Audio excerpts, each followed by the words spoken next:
Hello, welcome to Achu Nation, presenting to you mushroom production. Today we're going to be looking at how to grow, where to grow, and what's the process around it. As you can see, that's the mushroom seeds that I've got there that I'm placing on the ground. You can find them in SA. Mine, I got them in SA in South Africa since I'm in Africa. They're a bit difficult to get, but I'm sure in South Africa you can get them slaven.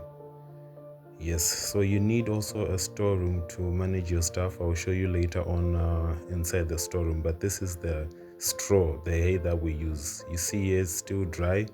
It needs to be made soft, so that's where we keep our hay, the straw. So you start up your fire and you create your two big drums. They are almost metal-like. Then you boil them. You put the hay in a sack like what's shown above. I'm sure it shouldn't be difficult to start your fire. So this process, it's supposed to stay overnight to make it a bit wet in a nice way. So you boil it overnight, then the following day you take it. So we had already boiled 2 other sacks before started shooting. After you're done boiling them, you put them on a tent so that they can dry up a little bit. That's the process you see here, taking them from the drums up and putting them on the tent. Then you start organizing them, and as you put hay, then you put your seeds in between. Those are the seeds right there. As you can see, the workers are putting the seeds inside. You take 1 hand of seed, usually it's 1 ounce and just a handful, not that much, and then you put them, then you take the straw again, put on top. I recommend using 4 layers. Most probably 4 layers will be okay. So this industry hasn't been ventured in like that. This venture is still new, especially here in Botswana. So there's money to be made in these projects. It's just a way of finding where the loopholes are. So these are the seeds. You can see them, they have a mixed color, almost white from afar, but as you get close you see that brown texture. That's the one you see. So this is oyster mushroom production. I know there are different types of mushrooms that are there, but this is the oyster type.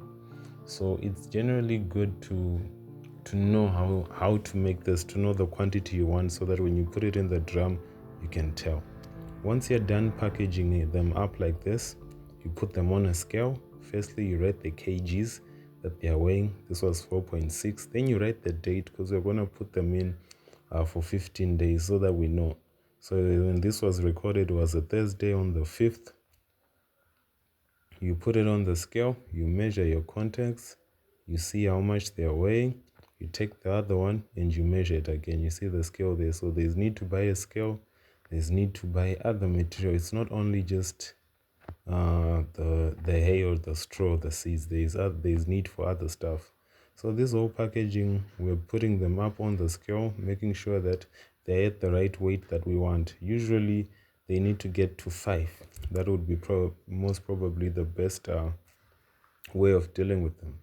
So as we move on, you can tell that there is a lot of profit in these mushrooms. It's just that sometimes people are lazy to start these projects and all. So yes, the profit is there. The profit can be made. It just needs your commitment. You build your own storeroom. If you have one, then you can get it and you can make it. You can make almost up to 6,000 yearly growing these mushrooms. So we've lined them up. We've put our measurements. Now the next logical step would be to take them to the storeroom. So you must make sure that everyone is sanitized when they are doing this process. Mushrooms are very sensitive, They don't need a lot of jokes or fun is there. So after you take them, bring them to the storeroom. This is my storeroom that I made specifically for mushrooms, a controlled room with the right temperatures that I need. So you can always find a way of making a storage or designating a room to do this. It doesn't usually need to be the same way like I did. It can always be something else, So yeah, the straw usually takes some time to cool down a bit. You shouldn't rush it. That's the other thing that I've seen. There's no need to rush. You need to do your things in due process, no speed whatsoever. It only takes one silly mistake to actually kill everything. So you need to be very cautious. You need to treat this straw like you treat your wife or your children, with much respect, eh? So here, they're still putting more sex in there. So you need to look at the hair and make sure that it's compressed. There's need to actually compress it. If there's machinery that you can use, it's also good to use machinery. It's just that in our case, maybe we didn't have that option. The fire is still there. That's where you keep on putting your other stuff. As you can see, that firewood is the one that's used. I'm not sure if others can use some other form of energy, but here in Africa, our best energy source is the firewood, though we'll be polluting. So now when you're done, this is the storeroom. The storeroom is made in a 3-layer basement so that we can stick them up with the dates so that we know. So we're gonna, on episode 2, we're gonna be coming back after 15 days and see if they've germinated or if they've not germinated, so that we can know, you know.